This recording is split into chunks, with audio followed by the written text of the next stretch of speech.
जय माता दी। आप सभी का मेरे इस YouTube चैनल पर बहुत बहुत स्वागत है। नवरात्रि की आप सभी को ढेरों शुभकामनाएं। माँ दुर्गा का आशीर्वाद आप सभी पर सदा सदा के लिए बना रहे। आज की इस वीडियो में दुर्गा सप्तशती पाठ के अध्याय 4 को करेंगे। दुर्गा सप्तशती अध्याय 4 में इंद्र आदि देवताओं द्वारा देवी की स्तुति की गई है और इस अध्याय में 42 श्लोक आते हैं। दुर्गा सप्तशती पाठ अध्याय 4 इंद्र आदि देवताओं द्वारा देवी की स्तुति, निशुंभ के संहार की कथा। महर्षि मेघा बोले, देवी ने जब पराक्रमी दुरात्मा महिषासुर को मार गिराया और असुरों की सेना को मार दिया, तब इंद्र आदि समस्त देवता अपने सिर तथा शरीर को झुकाकर भगवती की स्तुति करने लगे। जिस देवी ने अपनी शक्ति से यह जगत व्याप्त किया है और जो संपूर्ण देवताओं और महर्षियों की पूजनीय है, उस अंबिका को हम भक्ति पूर्वक नमस्कार करते हैं। वह हम सबका कल्याण करे। जिस अतुल प्रभाव और बल का वर्णन भगवान विष्णु, शंकर, ब्रह्मा जी भी नहीं कर सके,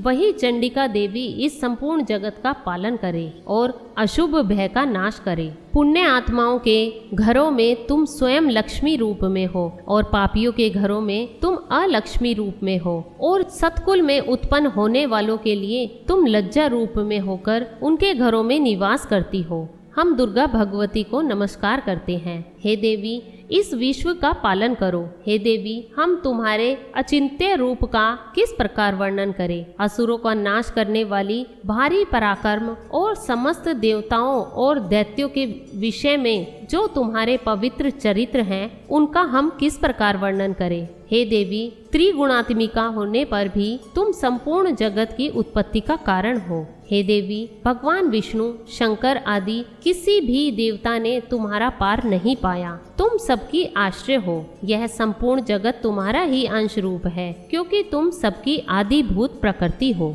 हे देवी, तुम्हारे जिस नाम के उच्चारण से संपूर्ण यज्ञों में सब देवता तृप्ति लाभ करते हैं, वह स्वाहा तुम ही हो। इसके अतिरिक्त तुम पितरों की तृप्ति का कारण हो, इसलिए सब आपको स्वधा कहते हैं। हे देवी, वह विद्या जो मोक्ष को देने वाली है, जो अचिंत्य महाज्ञान स्वरूपा है, तत्वों के सार को वश में करने वाले, संपूर्ण दोषों को दूर करने वाले, मोक्ष की इच्छा करने वाले मुनिजन जिसका अभ्यास करते हैं, वह तुम ही हो। तुम वाणी रूप हो और दोष रहित ऋग और यजुर्वेदों की एवं उद्गीत और सुंदर पदों के पाठ वाले सामवेद की आश्रय रूप हो। तुम भगवती हो। इस विश्व की उत्पत्ति एवं पालन के लिए तुम वार्ता के रूप में प्रकट हुई हो और तुम संपूर्ण संसार की पीड़ा हरने वाली हो। हे देवी, जिससे सारे शास्त्रों को जाना जाता है, वह मेघा शक्ति तुम ही हो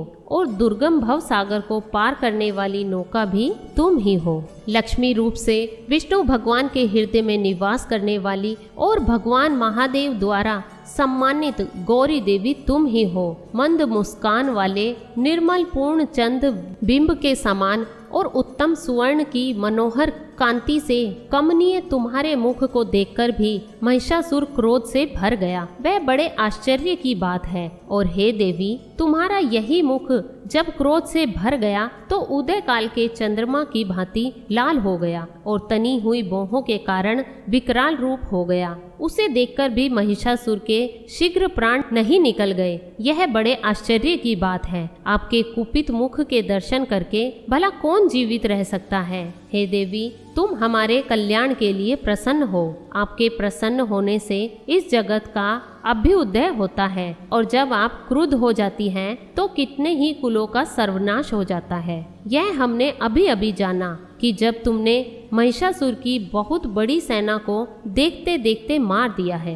हे देवी, सदा अभ्युदय प्रताप देने वाली तुम जिस पर प्रसन्न हो जाती हो, वही देश में सम्मानित होते हैं। उनके धन यश की वृद्धि होती है। उनका धर्म कभी शिथिल नहीं होता है और उनके यहाँ अधिक पुत्र पुत्रियां और नौकर होते हैं। हे देवी, तुम्हारी कृपा से ही धर्मात्मा पुरुष प्रतिदिन श्रद्धा पूर्वक यज्ञ करता है और धर्मानुकूलन और धर्मानुकूल आचरण करता है और उसके प्रभाव से स्वर्ग लोक में जाता है, क्योंकि तुम तीनों लोकों में मनवांछित फल देने वाली हो। हे माँ दुर्गे, तुम स्मरण करने पर संपूर्ण जीवों के भय नष्ट कर देती हो और स्थिर चित्त वालों के द्वारा चिंतन करने पर उन्हें और अत्यंत मंगल देती हो। हे दारिद्र दुख नाशिनी देवी, तुम्हारे सिवा दूसरा कौन है? तुम्हारा चित्त सदा दूसरे के उपकार में लगा रहता है। हे देवी, तुम शत्रुओं को इसलिए मारती हो कि उनके मारने से दूसरों को सुख मिलता है।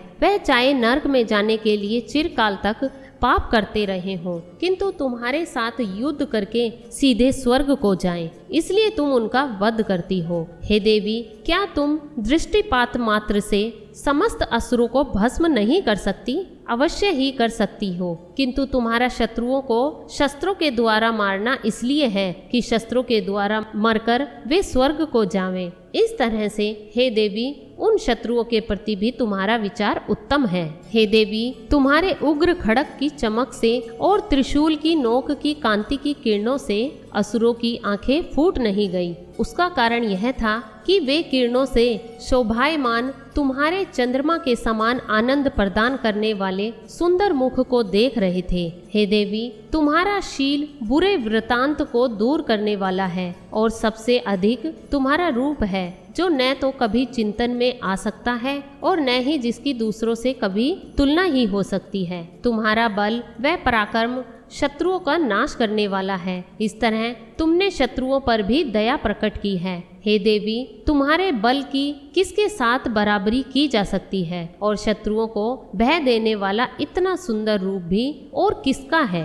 हृदय में कृपा और युद्ध में निष्ठुरता, यह दोनों बातें तीनों लोकों में केवल तुम्ही में देखने में आई है। हे माता, युद्ध भूमि में शत्रुओं को मारकर तुमने उन्हें स्वर्ग लोक में पहुंचाया है। इस तरह तीनों लोकों की तुमने रक्षा की है और उन उन्मत्त असुरों से जो हमें भय था उसको भी तुमने दूर किया है। तुमको हमारा नमस्कार है। हे देवी, तुम शूल तथा खड्ग से हमारी रक्षा करो तथा घंटे की ध्वनि और धनुष की टंकार से भी हमारी रक्षा करो। हे चंडिके, आप अपने शूल को घुमाकर पूर्व, पश्चिम, उत्तर तथा दक्षिण दिशा में हमारी रक्षा करो। तीनों लोकों में जो तुम्हारे सौम्य रूप है तथा घोर रूप है, उनसे हमारी रक्षा करो तथा इस पृथ्वी की रक्षा करो। हे अंबिके, आपके कर पल्लवों में जो खड्ग, शूल और गदा आदि शस्त्र शोभा पा रहे हैं, उनसे हमारी रक्षा करो। महर्षि बोले, इस प्रकार जब सब देवताओं ने जगत माता भगवती की स्तुति की और नंदवन के पुष्पों तथा गंध अनुलेपों द्वारा उनका पूजन किया और फिर सबने मिलकर जब सुगंधित व दिव्य धूपों द्वारा उनको सुगंधि निवेदन की, तब देवी ने प्रसन्न होकर कहा। देवी बोली, हे देवताओं, तुम सब मुझसे मन वांछित वर मांगो। देवता बोले, हे भगवती, तुमने हमारा सब कुछ कार्य कर दिया, अब हमारे लिए कुछ भी मांगना बाकी नहीं रहा, क्योंकि तुमने हमारे शत्रु महिषासुर को मार डाला है। हे महेश्वरी, तुम इस पर भी यदि हमें कोई वर देना चाहती हो तो बस इतना वर दो कि जब जब हम आपको स्मरण करें तब तब आप हमारी विपत्तियों को हरने के लिए हमें दर्शन दिया करो। हे अंबिके, जो कोई भी तुम्हारी स्तुति करे तुम उनको वित्त, समृद्धि और वैभव देने के साथ ही धन और स्त्री आदि संपत्ति बढ़ावें और सदा हम पर प्रसन्न रहें। महर्षि बोले, हे राजन, देवताओं ने जब जगत के लिए तथा अपने लिए इस प्रकार प्रश्न किया तो बस तथास्तु कहकर देवी अंतर ध्यान हो गई। हे भूप, जिस प्रकार तीनों लोकों का हित चाहने वाली यह भगवती देवताओं के शरीर से उत्पन्न हुई थी, वह सारा वृतांत मैंने तुमसे कह दिया और इसके पश्चात दुष्ट असुरों तथा शुंभ निशुंभ का वध करने और सब लोगों की रक्षा करने के लिए जिस प्रकार गौरी देवी के शरीर से उत्पन्न हुई थी, वह सारा वृतांत मैं यथावत वर्णन करता हूँ। इस प्रकार दुर्गा सप्तशती का चौथा अध्याय समाप्त हुआ। उम्मीद है कथा अच्छी लगी होगी।